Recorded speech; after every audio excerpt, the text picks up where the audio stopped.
6 years ago, Adani Group had 0 airports in its portfolio. Today, Adani Airport Holdings Limited is the largest private airport operator in India. Their footfall is staggering, accounting for nearly 25% of all passenger footfall and a third of India's air cargo traffic. What is even more surprising is the way they got access to these airports. Their bids might just shock you, and their strategy to dominate the airports business in India is an adaptation straight out of their ports business. In this video, we uncover their strategy to dominate the Indian airspace. But before we begin, I want to give a quick shout out to my book, The Rise and Fall of Gautam Adani. It covers the rise of the Adani Group, the different business models, allegations on them, their political links, and so on. So if you're interested, do definitely check it out on Amazon. The link is in the description below. That said, let's get started. Back in the early 2000s, most airports in India were run directly by the Airport Authority of India, a government body. The problem was that these airports were outdated, poorly managed, and lacked the capacity to handle India's fast rising passenger traffic. They were also loss making. To fix this, the government decided to open the sector for private participation under the public private partnership model, commonly known as the PPP model. That's when Delhi and Mumbai Airport were first privatized in 2006, given on long-term leases to GMR and GVK Group respectively. These projects were controversial at the time, but eventually transformed these airports into world-class facilities, showing that privatization could work. By 2018-2019, India's aviation sector was booming. Passenger traffic had crossed 300 million annually, and the government wanted to modernize even more airports without spending taxpayer money. That's when the decision was taken to privatize 6 more airports: Jaipur, Ahmedabad, Lucknow, Mangalore, Thiruvananthapuram, and Guwahati. How did this privatization work? It was a 50-year lease where different companies could bid on the basis of revenue that they would give to the government or to the Airport Authority of India per passenger that walks in. And when the bids came in, the Adani Group shocked everyone. Their offers on Jaipur, Ahmedabad, Lucknow, Mangalore, Thiruvananthapuram, and Guwahati Airport were far higher than competition. I've also shared about this in my book. The big question now was how Adani plans to be profitable, especially after such high bids. And the answer lies in their 3 business strategies. But before we move forward, let us first understand how airports really make money.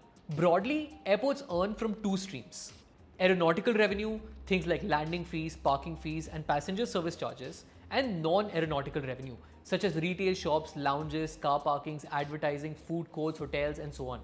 Now that we know how airports make money, let's move to the 3 strategies. The first strategy is centrally controlled systems. Adani's airport business under Adani Airports Holding Limited (AAHL) is built around centralized management and control model, and Mumbai Airport acts as the hub of the system. After acquiring the Mumbai International Airport in 2021, Adani moved to make it the nerve center for all its airport operations.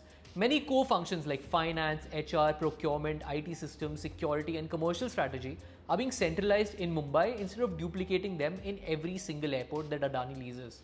Think about centralization as you having 10 shops in different locations, and you are trying to operate all of them from one instead of having a dedicated team for each one of them. Now, what are the possible benefits of this? There are 4. The first is economics of scale. Instead of each airport negotiating separately with airlines, retailers, or food outlets, Adani can bargain collectively, driving down costs and boosting margins. The second is consistency of experience. Passengers across Jaipur, Ahmedabad, Lucknow, or Guwahati airports would get the same Adani experience, which means uniform branding, retail partners, digital payment systems, lounges, etc. The third is faster rollouts. Any new system like e-gates, retail formats, or sustainability measures can be deployed simultaneously across all these airports. The fourth, and arguably the most important, is cost control. Centralization cuts down duplication in admin and management staff. The management of all these airports is now going to be done from Mumbai. The second strategy, and perhaps the bigger one, is to shift to non-aeronautical revenue, the Aerotropolis model. As we discussed earlier, traditionally airport revenue comes from aeronautical sources like landing fees and passenger charges.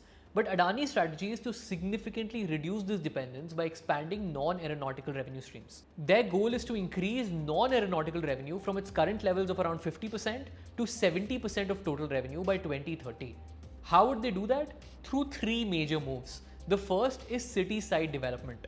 Adani plans to invest nearly 20,000 crores to transform land around airports into commercial hubs, hotels, offices, malls, and entertainment zones. Airports won't just be travel gateways, they'll become urban ecosystems. The second is retail and food ventures. Instead of leasing space, just like traditional airports, Adani is also entering retail themselves. Under their in-house venture Osprey, they're creating their own brands across 20 plus categories, from food and beverages to duty-free shopping. This way, they're capturing a bigger share of the consumer wallet. Lastly, we have diversified services. From lounges to digital payments, parking to advertising, Adani is turning airports into profit centers beyond flights.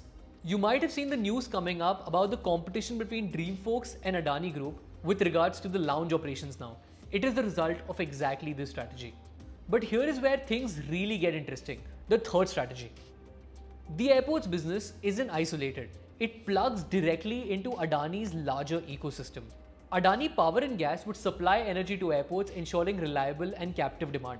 Adani Solar powers renewable energy integration into airport operations. Adani Wilmar and FMCG would make sure that these brands get prime visibility inside airports. Adani Digital creates a seamless payment and loyalty ecosystem for passengers. Adani Realty builds the commercial and residential projects around airports, tapping into the rising land value. Put all of this together and you see the bigger picture. A national logistics monopoly. Adani already controls the flow of goods through its ports. Now it will control the flow of people through its airports. Now you might love the Adani group or you might hate them. But what you can't do is ignore them. So why not learn a thing or two from their rise? And when it comes to that, I highly encourage you to check out my book, The Rise and Fall of Gautam Adani.